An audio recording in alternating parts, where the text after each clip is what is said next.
ალბათ ძალიან სულ რამეს ვიტყვი, მაგრამ ის არ ვფიქრობ, რომ ყველა გულწრფელი ოპოზიციონერია. გამოდიხარ პოლიტიკოსი, ამბობ, რომ ელექტრონული აპარატი იყო უსაფრთხო, იყო გამორიცხული გაყალბება. მეორე დღეს გამოდიხარ და ამბობ, იცი რა, ეს ელექტრონული აპარატი არ იყო სანდო, იგივე პოლიტიკოსი ამბობს ამას. ოპოზიციაში ყველა ის ადამიანი აგებს პასუხს, რომელიც მთელი ამ ხნის განმავლობაში კვებავდა პროპაგანდას, რომელიც მთელი ამ დროის განმავლობაში აზიანებდა ამ პროცესს. პირად ინტერესებს გადააყოლეს ვიღაცებმა დღევანდელი ქვეყნის ბედი. საერთოდ არ მგონია სწორი, რომ ახლო თვითმმართველობის არჩევნებზე საუბრის დრო იყო.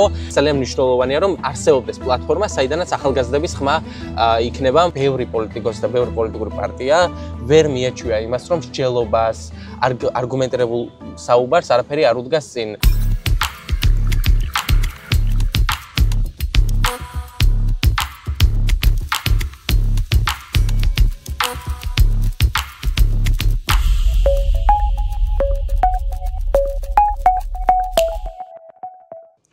თქვენ უყურებთ სულხან მესხიძის პოდკასტს. დღევანდელ ეპიზოდში ვისაუბრებთ პოლიტიკურ მოძრაობა ახალგაზრდულ ძალაზე, რომლის ხელმძღვანელიც არის თედო ზოიძე და უშუალოდ მისგან გავიგებთ, შევიცდებით ყოველი შემთხვევისთვის გავიგოთ თუ რატომ გადაწყვიტეს ახალგაზრდებმა პოლიტიკაში შესვლა, ასევე რა გეგმები აქვთ მათ სამომავლოდ და როგორ აპირებენ თანაგუნდელების, თანამოაზრეების შემოკრებას და უფრო ხმამაღალი განაცხადის გაკეთებას პოლიტიკაში. თედო, მოგესალმებით, მადლობა იმისთვის, რომ პასუხობთ აჭარა ტაიმსის კითხვებს.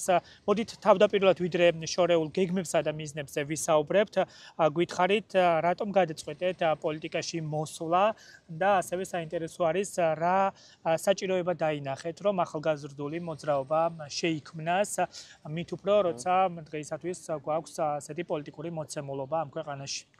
მოგესალმებით სულხან პირველ რიგში, მადლობა პირიქით თქვენ შესაძლებლობისთვის.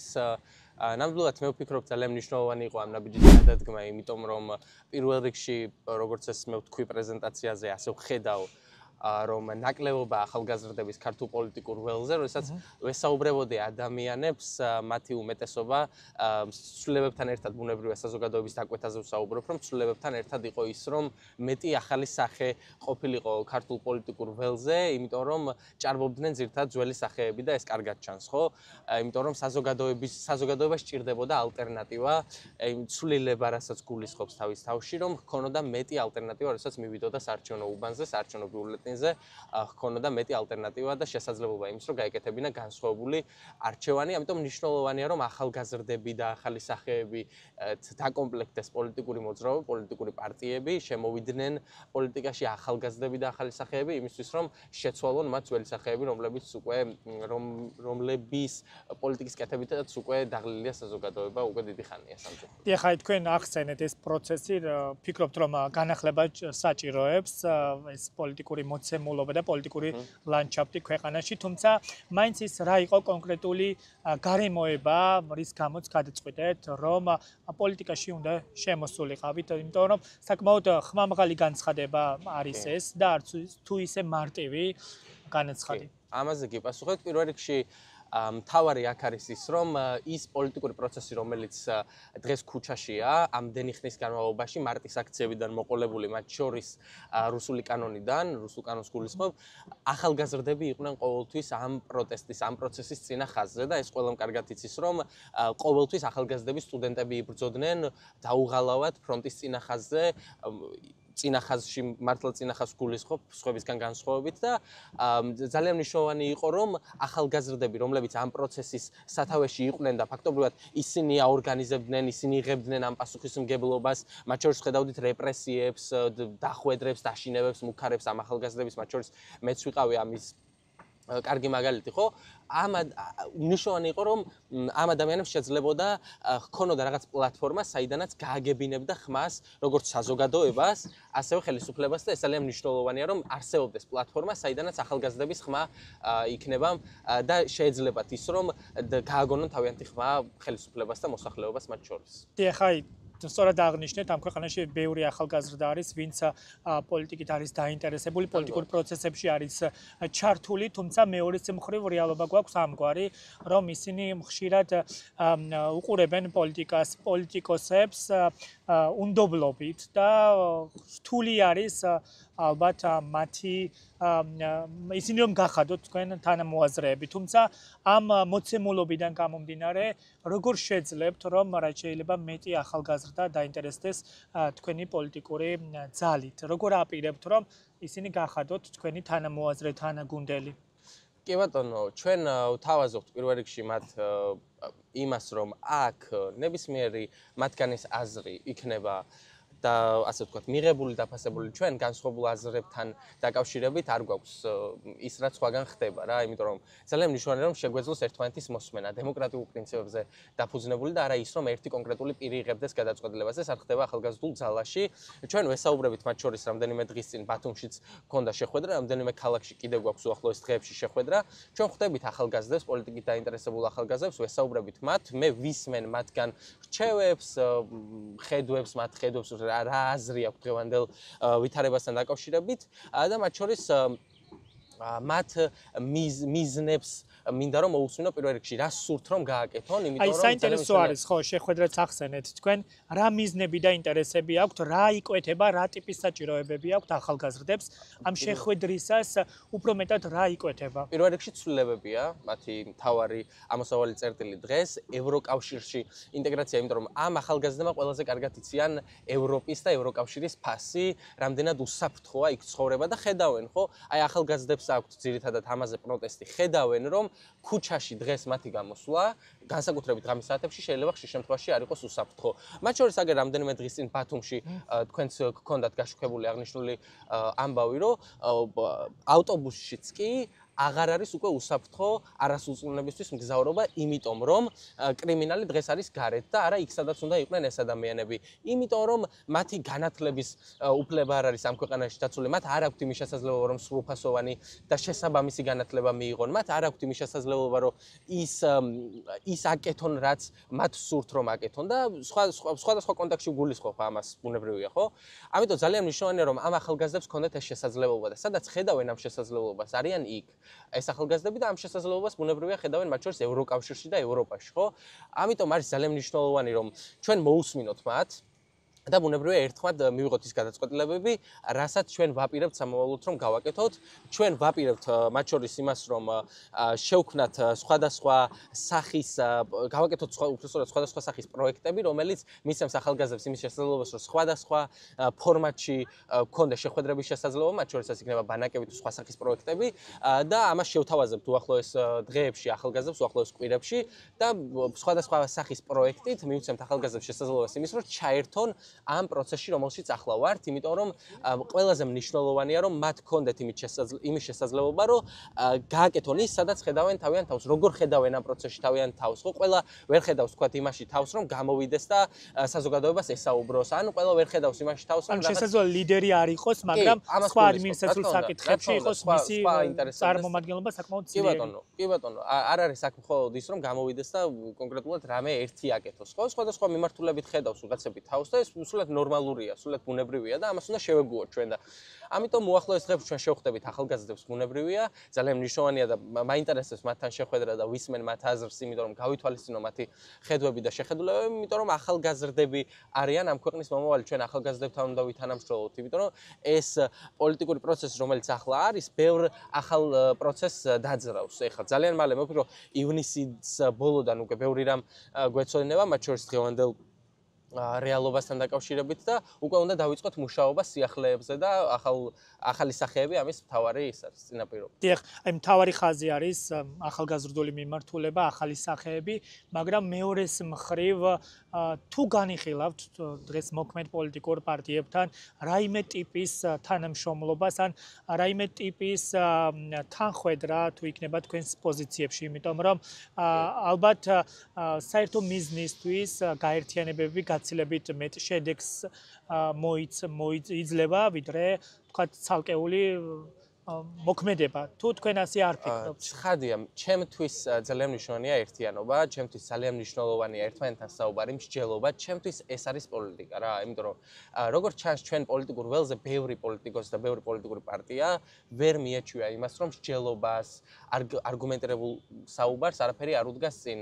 ბევრს გონია, რომ მხოლოდ რაღაცა სოციალური ქსელებით საუბარი არის მნიშვნელოვანი და ამით კეთდება საქმე, ან რაღაცა ეკრანიდან საუბარი არის მხოლოდ საქმე და არა ის, რომ ერთმანეთთან დავსხდეთ და დავილაპარაკოთ. ჩემთვის მნიშვნელოვანია ის, რომ საერთო მიზნის გარშემო თუ ეს იქნება, მათ შორის რუსულ რეჟიმთან ბრძოლა და მათი სახში გაშვება იქნება ამის ესა რა ვქო გარანტი რომ ჩვენ თუ აი ამ ერთიანობით მოვახერხებთ იმას რომ ქართული ოცნება გაუშვათ სახში და ეს არის დღეს მთავარი მიზანი იმიტომ რომ სანამ ესენი იქნებიან ხელისუფლებაში ბუნებრივია ჩვენ ბევრს ვერაფერს ვერ გავაკეთებთ და ხედავთ როგორ პირობებში გვიწევს ყოველდღიურ რეჟიმში ცხოვრება და ჩვენ საქმიანობა ამიტომ თუ ეს იქნება ამ მიზნის გარშემო ეს ერთიანობა შექმნილი ოპოზიციას გულისხმობ ბუნებრივია ჩვენ ვიქნებით ამ ერთიანობაში ვიქნებით ყველა ისეთ ერთიანობაში წარმოდგენილი ყველა ისეთ გაერთიანებაში წარმოდგენილი რომლის მიზანიც იქნება მსგავსი რომ გაუშვათ ქართული ოცნება სახლში, მათ შორის მივიღოთ ერთად მონაწილეობა ნებისმიერ ისეთ პროცესში, რომელიც იქნება ამის შესაძლებლობა. თუმცა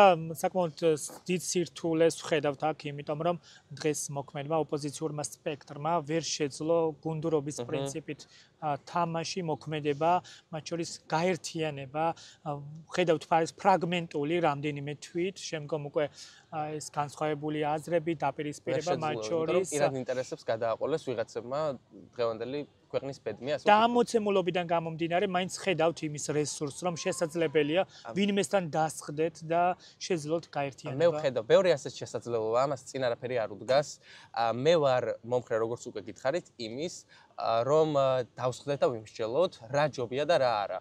გამოდის ერთი პოლიტიკური პარტია ცალკე აკეთებს ბრიფინგს განცხადებას რაღაცისკენ მოგვიწოდებს ყველას ერთად ხომ და ვიცოდე მე მისი აზრი რას ფიქრობს კონკრეტულ საკითხზე ან არას ან კის თქმის საფუძველს ხო მე ხომ უნდა ვიცოდე რა არის მისი აზრი ამას დაკავშირებით იქნებ ჩემი აზრი უფრო უკეთესი ან ჩემი აზრია მცდარი ხომ უნდა მითხრა ეს იმიტომ რომ თუ შენ ხარ იმის მომხრე რომ ვიყოთ ერთიანები ხომ უნდა შეგვეძლოს ჩვენ დასხდომა და ერთმანეთთან საუბარი რა რის საფუძველზე უნდა ვიყო მე დარწმუნებული იმაში რომ ის ადამიანი რომელიც ეკრანიდან მომმართავს და რაღაცისკენ მომიწოდებს რომ მისი აზრი არის სწორი და მართებული და მისი აზრის მიხედვით უნდა ავაწყოთ ჩვენი პოლიტიკური დღის წესრიგი ხო ამიტომ ძალიან მნიშვნელოვანია რომ შეგვეძლოს ერთმანეთთან საუბარი ერთმანეთთან მსჯელობა არგუმენტები გავცვალოთ და ეს დაავიწყდა პოლიტიკურ ველს დღევანდელს და სამწუხაროდ გონიათ რაღაცა სხვა მიმართულებით მუშაობა სწორი ჩემთვის კონსტრუქციულობას ერთმანეთთან საუბარს და ასეთი სახის ურთიერთობებს ერთმანეთთან არაფერი არ უდგას. თუმცა მეორეს მხრივ ოპოზიცია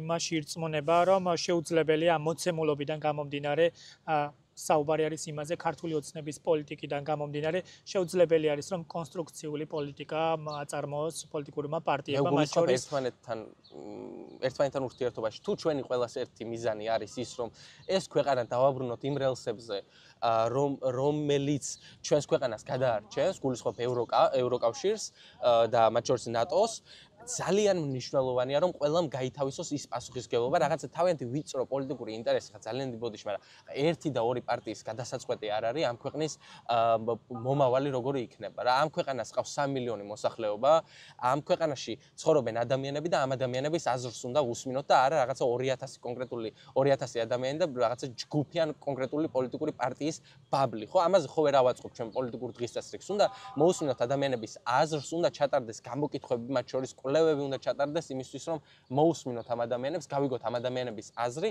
ან თუ ეს შეუძლებელია კვლევების ჩატარება, გავიდეთ ადამიანებს ვკითხოთ, კაცო, რა უნდათ ამ ადამიანებს და რა არის მათი გავიგეთ რომ ქართულ ოცნებასთან ვერ მოახერხებთ თანამშრომლობას, მაგრამ ოპოზიციაშიც თუ არის ისეთი პოლიტიკური ჯგუფი, ვისთანაც თქვენი ღირებულებები არ ემთხვევა.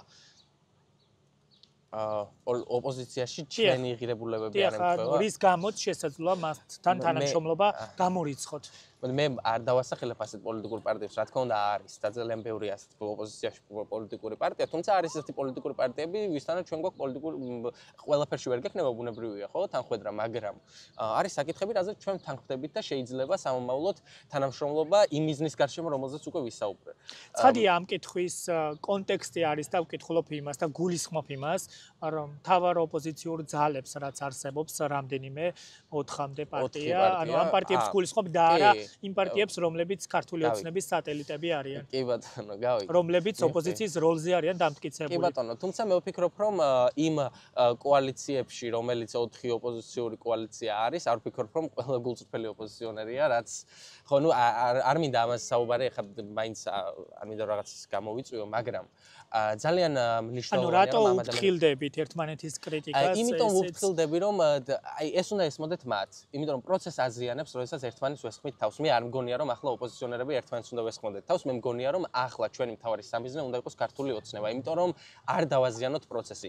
მე საერთოდ არ მიჭირს რაღაცებზე საუბარი, გულსხმობთ გეუნებით, ძალიან მარტივად შემიძლია, რომ ავდგე და თქვა ის რისი თქვა ძალიან მინდა, მაგრამ ამის დროც მოვა, როდესაც ოპოზიციაში ყველა ის ადამიანი აგებს პასუხს, რომელიც მთელი ამ ხნის განმავლობაში კვებავდა პროპაგანდას, რომელიც მთელი ამ დროის განმავლობაში აზიანებდა ამ პროცესს, ამ ერთიანობას უშლიდა ხელს და ძალიან მნიშვნელოვანია, რომ ის ოპოზიციური პოლიტიკური პარტიები, რომლებიც ამ პროცესში ხედავენ ერთიანობას, ამ პროცესში ერთიანობაში გამოსავალს, ამ პროცესში ხედავენ იმის საფუძვლად, რომ ვიმსჯელოთ, დავსვდეთ, დავილაპარაკოთ, რა ჯობია, როგორ ჯობია, მათ შორის თვითმმართველობის არჩევნებზე, ხო? იყო საუბარი მსჯელობასთან დაკავშირებით ამას ვემხრობი მე, იმიტომ რომ საუბარს წინ არაფერი არ უდგას ნებისმიერ საკითხზე, როდესაც ოპოზიციონერი თვითმმართველობის არჩევნები ვახსენებთ. თვითმმართველობის არჩევნებზე გამოდის ერთი პარტია, ამბობს მტკიცე უარს, მეორე პარტია გამოდის, ამბობს, რომ იცით ჩვენ გავდივართ, მესამე პარტია ამბობს, რომ თავს ვიკავებ ჯერჯერობით ამის საუბრისგან და სხვათა შორის ლელოზე მინდა ვთქვა, რახან თვითმმართველობის არჩევნებზე და ამ თემაზე ვსაუბრობთ, მსჯელობაზე. ლელო იყო ის პარტია. შემდეგი კითხვა ზუსტად თვითმმართველობის არჩევნებთან დაკავშირებით დაასრულეთ.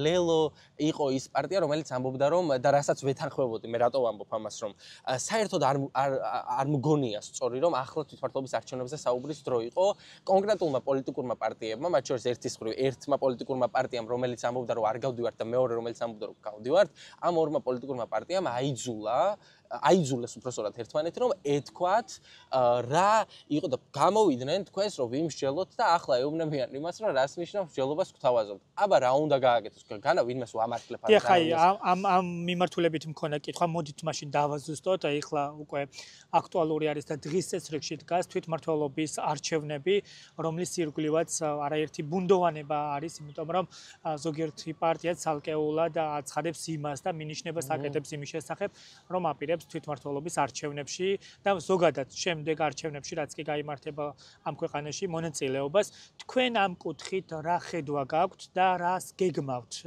მართალია საწყის ეტაპზე ხართ ამ მოძრაობის შექმნის, მაგრამ თუ განიხილავთ თვითმმართველობის არჩევნებს, ან შემდგომ არჩევნებს, რაც უნდა გაიმართოს ამ ქვეყანაში. თვითმმართველობის არჩევნები არის თემა, რომელიც ძალიან ნაადრევი იყო ახლა ამ თემაზე საუბრის დაწყების, იმიტომ რომ პოლიტიკური პროცესი შეიძლება წავიდეს იქეთკენ, რომ ჩვენი ყველა მოთხოვნა დაკმაყოფილდეს ვსაუბრობთ ვადამდელ ხელახალ არჩევნებს და ბუნებრივია უგულისხმობ პოლიტიკური პატიმრების გათავისუფლებას, ხო? ამიტომ იყო მნიშვნელოვანი ერთმანეთთან საუბარი, ამიტომ იყო მნიშვნელოვანი რომ გვემსჯელა რა როგორ ჯობდა, რა შედეგები მოყვებოდა გასვლას, რა შედეგები მოყვებოდა არ გასვლას, იმიტომ რომ როდესაც ერთმანეთთან ვსაუბრობთ ჩვენ შეგვიძლია დავინახოთ ამ არჩევნების ცუდი და კარგი მხარეები, ხო? მე არ ვამბობ რადიკალურად არც კი არც არას, იმიტომ რომ მე ვგრძნობ პასუხისმგებლობას, აი ეს პოლიტიკური პარტიები დარწმუნებული ვარ. თუმცა ეს ბუნდოვანებაც აჩენს თედო კითხვებს, იმიტომ რომ როცა არა გაქვს მკაფიო პასუხი, იღებ თუ არა არჩევნებში მონაწილეობას. არავინ არ იღებს არჩევნებში მონაწილეობას. ხო, მაგრამ უმეტესად პოლიტიკურ პარტიებს გულისხმობ ოპოზიციურ პარტიებს აქვთ ბუნდოვანი მიდგომა, ანუ მკაფიო პასუხი არ აქვს საზოგადოებას, აპირებენ თუ არა ისინი არჩევნებში მონაწილეობას. ერთ-ერთი ვინც დააფიქსირა, ასე ვთქვათ, მკაფიო პოზიცია არის კოალიცია ახალი და მასში შემავალი პოლიტიკური პარტიები, რომლებიც თქვეს, რომ დიდი ალბათობით და უმეტეს შემთხვევაში ისინი არ აპირებენ ამ არჩევნებში. ნაციონალურ მოძრაობას ხო არ აპირებენ. მათ შორის ხო, ნაციონალურ მოძრაობასაც ჰქონდა განაცხადი და მითითება ამის შესახებ, თუმცა უმეტესობას მაინც აქვს ბუნდოვანი პასუხი. ეს რამდენად კარგი არის, როცა საზოგადოებას ვერ ეუბნები მკაფიო პასუხს. ეხლა ალბათ ძალიან სულ რამეს ვიტყვი, მაგრამ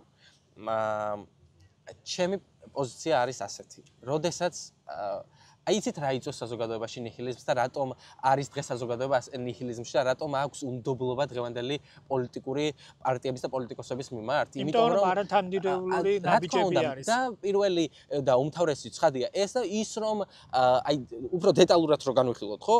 რომ გამოდიხარ პოლიტიკოსი, რომელსაც გაქვს პასუხისმგებლობა შენი მოსახლეობის წინაშე, აღებული და გამოდიხარ და ერთ დღეს ამბობ ერთს და მეორე დღეს ამბობ მეორეს, ხო? პოლიტიკური პარტია, რომელიც ახლა ამბობს, რომ არ გავდივარ თვითმმართველობის არჩევნებში. ბუნებრივია ამ მოცემულობით თვითმმართველობის არჩევნებში არავინ არ გადის და ვერავინ ვერ გადის. საქმე ამაშია.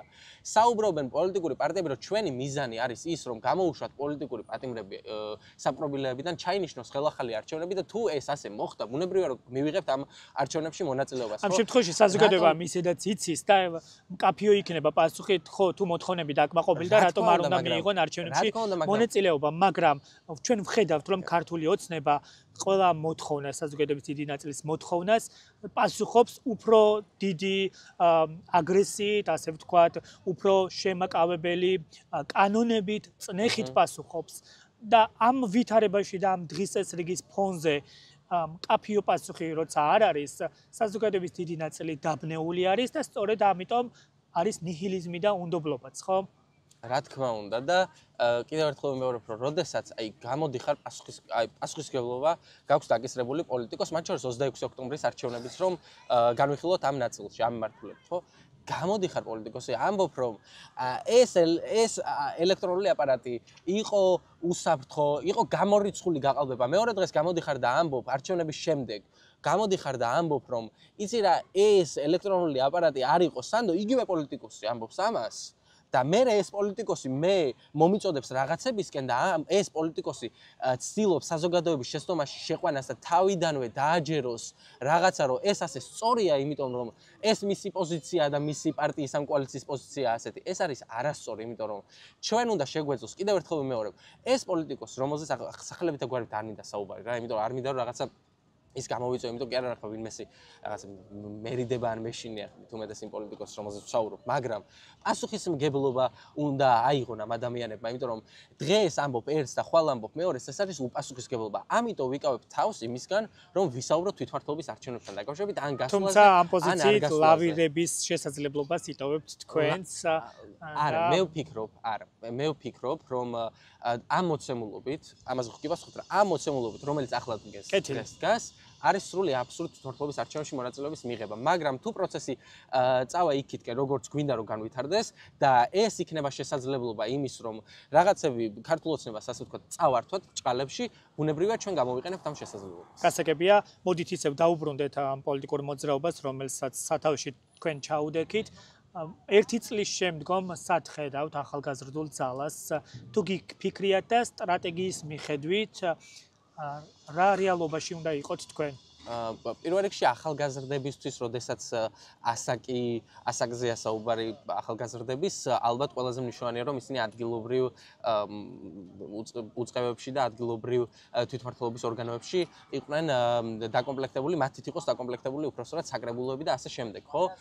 იმიტომ რომ ძალიან მნიშვნელოვანია, რომ ის საკითხები, რომელზეც ჩვენ ვსაუბრობთ, მუნიციპალიტეტებშიც ვესაუბროთ 100 ადამიანებს, მუნიციპალიტეტში მოსახლეობას ყავდეს ისეთი წარმომადგენელი, რომლის იმედიც ექნება, მე მგონია რომ თუ ბუნებრივია თვითმმართველობის არჩევნებზე გვექნება შესაძლებლობა გასვლის, თვითმმართველობის არჩევნებს გამოვიყენებ იმისთვის, რომ ყველა მუნიციპალიტეტი, სადაც გვექნება ბუნებრივია ამის შესაძლებლობა და რესურსები მოგცემს ამის შესაძლებლობას, სადაც იქნება ჩვენი წარმომადგენელი, თუ ეს იქნება კოალიცია, თუ ეს იქნება ჩვენი დამოუკიდებლად, თუ ასე შემდეგ, სადაც იქნება ჩვენი წარმომადგენელი, მე ვპირდები ჩვენს მოსახლეობას, რომ ჩვენი ყველა წარმომადგენელი ნებისმიერ მუნიციპალიტეტში, ნებისმიერ საკრებულოში, სადაც არ უნდა იყოს ეს, როცა გვექნება ბუნებრივია დემოკრატიული მარჯვენობის ჩატარების შესაძლებლობა.